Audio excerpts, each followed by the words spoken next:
Hey, welcome to another episode of Journey to Become a TechnoWizard, otherwise known as a product designer, UX designer. So, another episode on the move, or actually the first real episode on the move since the other time it was raining. But finally got to walking, and so I think it's a good time too, cause man, it's hard, man, to get that energy level up. So, just doing what I can to stay active and whatnot.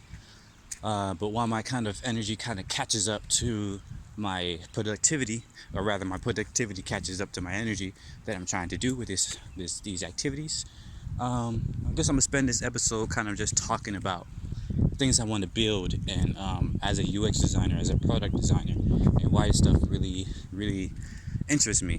Oh, look at that, that's beautiful. Freaking love willows. But yeah, I think it's important to kind of align yourself, with your visions, with your dreams and whatnot. So, gonna see if I can, take some time doing that while I'm walking here, trying to explore my environment as well. And the change of environment often helps change your mindset as well. So, you know, let's see how this goes. So, as a designer, what really interests me, really what frustrates me, right? Because that's what makes us really good designers, is understanding what frustrates users, what frustrates people, what their needs are, what their pain points are. So I'm going to talk about my pain points first, right? So I kind of said this a little bit in my first episode. Once again, said a lot there, but I find it extremely frustrating, extremely honestly demoralizing to kind of interact with technology that is by and large kind of underwhelming, right? We live in the 21st century. We live in a time where we can talk to somebody across time and space, essentially. If you think about it, you might be watching this video and I've already published it, I already uploaded it. It could be, 30 minutes from now. It could be an hour from now. It could be days, weeks, years even from now that what you're watching this. And yet I'm essentially communicating with you. Granted, it's a one-way communication. I can't really receive what you're saying unless you comment below. um, but it's not, real-time communication. But it's communication in the style nonetheless. You're getting some information from me to you, right? So we have all this technology, all these amazing kind of ways for us to understand our world and make some sense of it, utilize just everything that we've learned so far throughout history. But at the same time, it feels like we're so very barbaric. We're so very primitive, you know, and what we do and how we do things. So that is demoralizing to me, because when we want to accomplish a goal, the question is, how do we do it? Oftentimes, just a simple goal of just wanting to live a better life, just wanting to live a life of freedom, of just not having to worry about food on the table, about bills, and you know, having a roof over your head and stuff like that. Just simple stuff like that we've been worrying about since the dawn of time, essentially. Since the dawn of civilization, dawn of humanity, really, we've been worrying about those same problems. I'm like, we're living in the 21st century, and we can't seem to figure out how to create a society in which the vast majority of people can actually live good lives, and good as in the sense of lives that they want to live, not lives that they feel like they are mandated to live. So I know this probably a lot more philosophical than this might seem, or something like that. Like, what does this have to do with design? The thing is, like, when I look at kind of society, I see it as a design problem, right? Because there was no designer, there was no person or a group of people that sat down and was like, okay, how are we going to build this society from the ground up in every facet of the way to accomplish these goals, to meet these pain points, to just solve the actual problems that we want to solve, right? There's nobody that sat down and looked at the problems, then did some research. There's no, they didn't do the design thinking process when we created, our societies and throughout most of the world. Pretty much any place in the world, there's nobody that really sat down and thought about how you're going to create a society on every level. Not just government, not just this one utility or something like that. No, every single level, right? And yes, that's a big project. That's a big deal. But what you expect? What else should we do? Um, so if you look at the Constitution, for example, right, that is actually a system that the founding fathers or whatever, that whole group sat down and talked about, what are the problems that we're facing. They kind of approach it from a design thinking standpoint. If you think about it, they looked at the problems, they did some research. I looked at the old kind of Roman stuff, the government that they came from with the British. They looked at all these different systems. They came together and was like, okay, maybe we should create this, and you can kind of say they tested it as well, in a manner of speaking. You can't really test it too much with government, but they somewhat did some type of usability testing, if you would, by talking to the different. Splitting it up by they had the Federalist Papers, essentially, which is essentially like a debate, that allowed them to kind of test this ideas that they were doing. And unfortunately, what happened with the Constitution is that over time it never got iterated upon. Like, they didn't even went back and reviewed it and then made updates on it. It was meant to be updated, it was meant to be iterated, but we just haven't continued that thought process.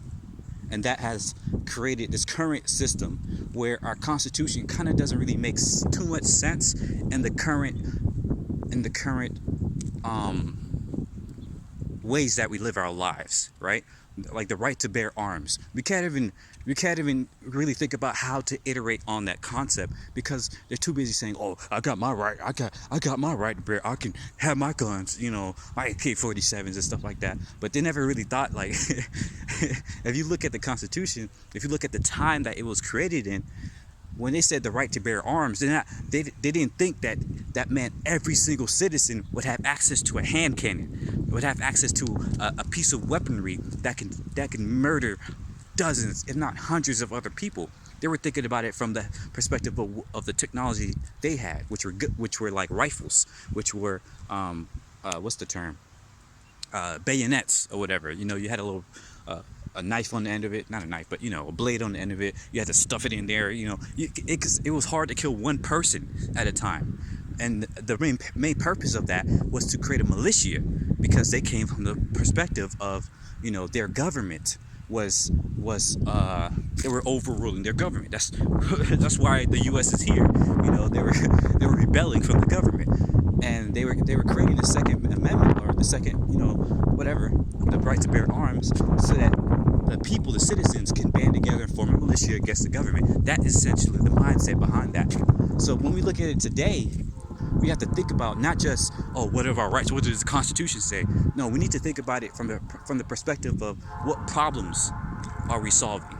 Are we still solving the problem of being able to form a militia against the government?